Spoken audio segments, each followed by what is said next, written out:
সফল হোক, সার্থক হোক মিছিলকারীদের আগমন।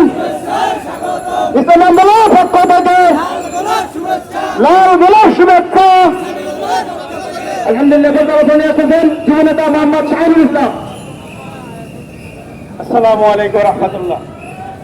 মহান রব্বুল আলামিনের দরবারে শুকরিয়া জ্ঞাপন করছি নব্য স্বাধীন চেতনা সম্পন্ন একটি রাষ্ট্রের শ্রীপুর চত্বরে দাঁড়িয়ে আপনাদের সম্মুখে কথা বলার জন্য।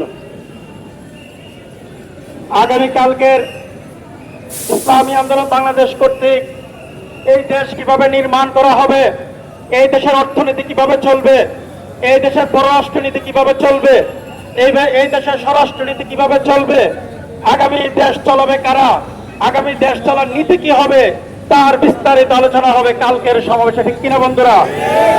কালকের যে সমাবেশ, সেই সমাবেশে আমাদেরকে বার্তা দিবেন এদেশের লাখো কোটি মানুষের প্রাণের স্পন্দন আমিরুল মুজাহিদিন আলহাজ হযরত মাওলানা মুফতি সৈয়দ মোহাম্মদ রেজাউল করিম পীর সাহেব চরমনাই।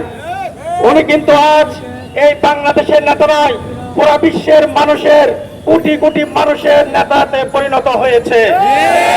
আপনারা জানেন, ছাত্ররা যখন সেই বঙ্গভবনের দিকে রওনা হয়েছিল তখন প্রথম ব্যারিকেড ডেকেছিলেন ইসলামী আন্দোলনের নায়েবে আমির মুফতি ফয়জুল করিম সাহেব।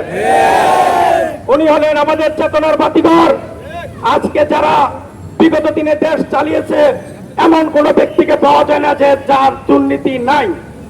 প্রত্যেকটা ব্যক্তি কোনো না কোনো দুর্নীতির সাথে জড়িত। এক একজন আঙ্গুল ফুলে কলা গাছ তো দূরের কথা, বট গাছে হয়ে গিয়েছে। তাদের সম্পদ এত সম্পদ হয়েছে তার পক্ষে হিসাব রাখাও সম্ভব না, এত সম্পদের মালিক হয়েছে। কালকের সমাবেশে বিস্তারিত আলোচনা করবেন এবং কালকের সমাবেশ থেকেই আগামী দেশ নির্মাণের ফর্মুলা দিবেন আমাদের আমির। আমরা সবাই যাবো না ইনশাল্লাহ?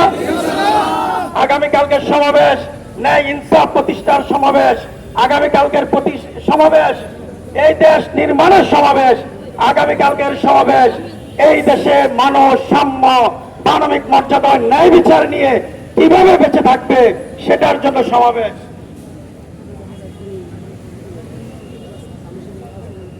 আলহামদুলিল্লাহ, আমরা অল্প কিছুক্ষণের মধ্যেই আমাদের মিছিল সহকারে আমরা আমাদের নির্দিষ্ট স্থানের দিকে আমরা রওনা দিব। আলহামদুলিল্লাহ, আগামীকালকের যে সমাবেশ রয়েছে, আপনাদের এখানে যারা তাওহীদের জনতা উপস্থিত রয়েছেন আর যারা মাইকের মাধ্যমে শুনছেন, আপনাদেরকে আহ্বান করব এই সমাবেশ শুধু দাড়িওয়ালা টুপিওয়ালার নয়, এই সমাবেশ হচ্ছে গণমানুষের, এই সমাবেশ হচ্ছে রিক্সাওয়ালার, এই সমাবেশ হচ্ছে শ্রমিকের, কৃষকের, মজুরের, ড্রাইভারের। আপনাদেরকে আহ্বান করব সমাবেশে যোগ দিয়ে আপনাদের মনের কথাগুলো বলুন এবং আগামী দেশ নির্মাণে আপনিও শরীক হন।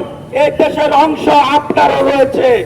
আজকে তারা দোকানদার বাইরে রয়েছেন, আজকে তারা হকার রয়েছেন। এই দেশ নির্মাণে আপনার অধিকার রয়েছে। কেন আপনার অধিকার বিচ্ছিন্ন করবেন? কেন আপনার অধিকার থেকে প্রত্যাহৃত থাকবেন? আপনাকে আপনার অধিকার বুঝে নিতে হবে। এই দেশ নির্মাণের জন্য আপনাকে আহ্বান জানাচ্ছি, যে যার স্থান থেকে সমাবেশে উপস্থিত হয়ে সমাবেশ স্থলকে জলসমুদ্রে রূপান্তরিত করে আপনাদের দাবি দাওয়াগুলো বলবেন। ইনশাআল্লাহ আগামীতে আমাদের পীর সাহেব চরমনাই আপনাদের দাবি দাওয়াগুলো সন্নক্ষরে অন্তরে রেখে দিবে এবং দেশ নির্মাণে আপনাদের দাবিগুলোকে ফুটিয়ে তুলবো ইনশাআল্লাহ। ওমা তৌফিক ইল্লা বিল্লাহ। আলহামদুলিল্লাহ, আমাদের মিছিল